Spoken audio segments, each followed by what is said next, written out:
Cordial saludo para los organizadores de este quinto Congreso Científico Internacional de la Red de Investigadores Latinoamericanos y, por supuesto, para todos los participantes en esta sesión.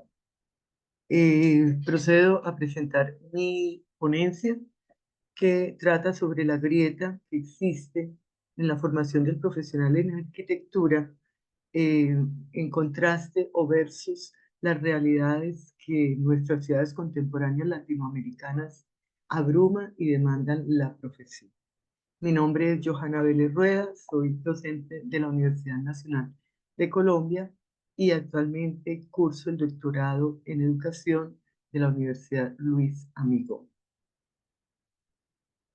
En general, este ejercicio investigativo primero hizo una revisión sobre cómo ha evolucionado el sistema educativo en pedagogías y didácticas para llegar al día de hoy a la experiencia de una enseñanza y aprendizaje significativo. Ese, se ha encontrado un amplio desarrollo orientado especialmente a la educación básica, primaria y secundaria, aunque no en el mismo nivel se ha desarrollado para la educación superior o universitaria.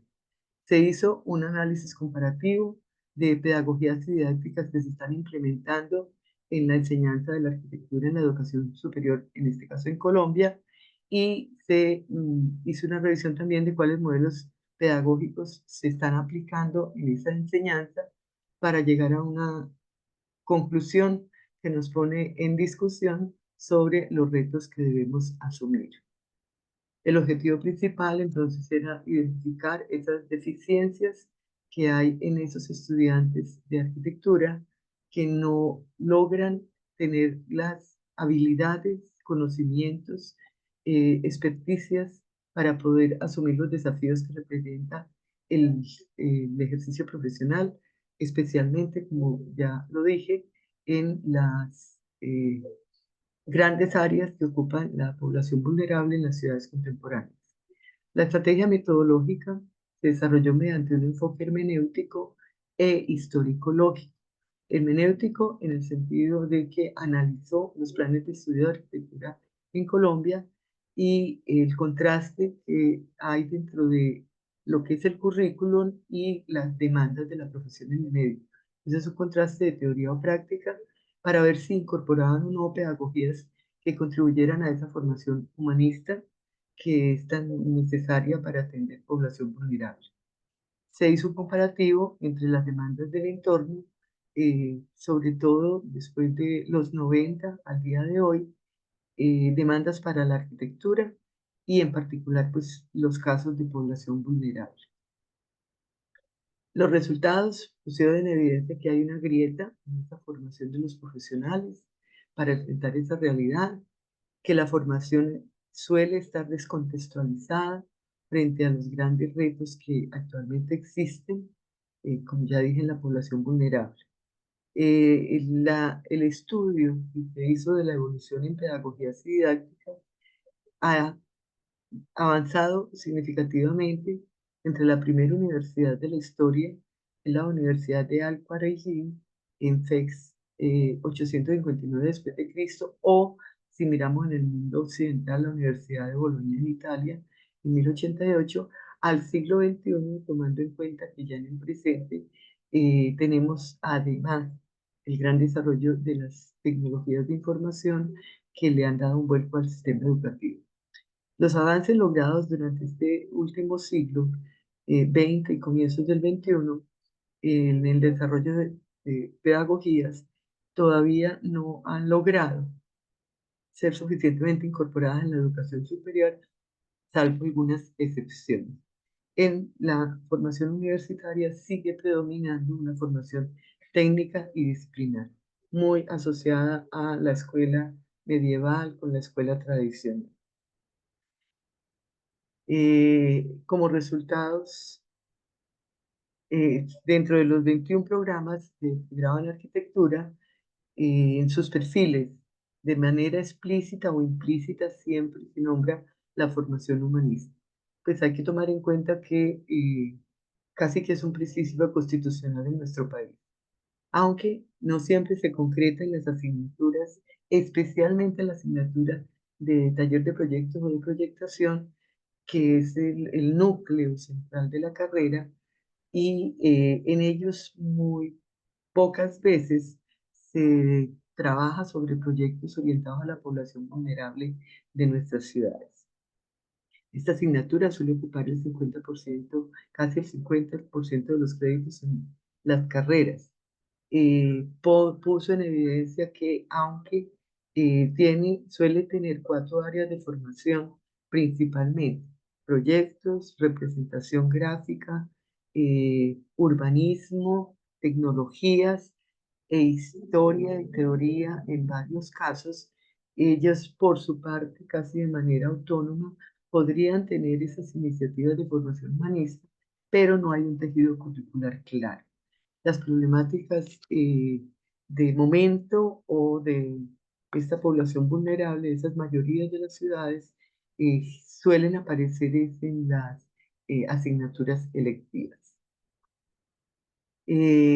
Otro de los elementos que presentamos como resultados es que, si bien es muy importante que en la enseñanza de la arquitectura se promueva la creatividad del diseño de espacios que van a ser construidos, no siempre se vigila con el rigor necesario la habitabilidad de los mismos.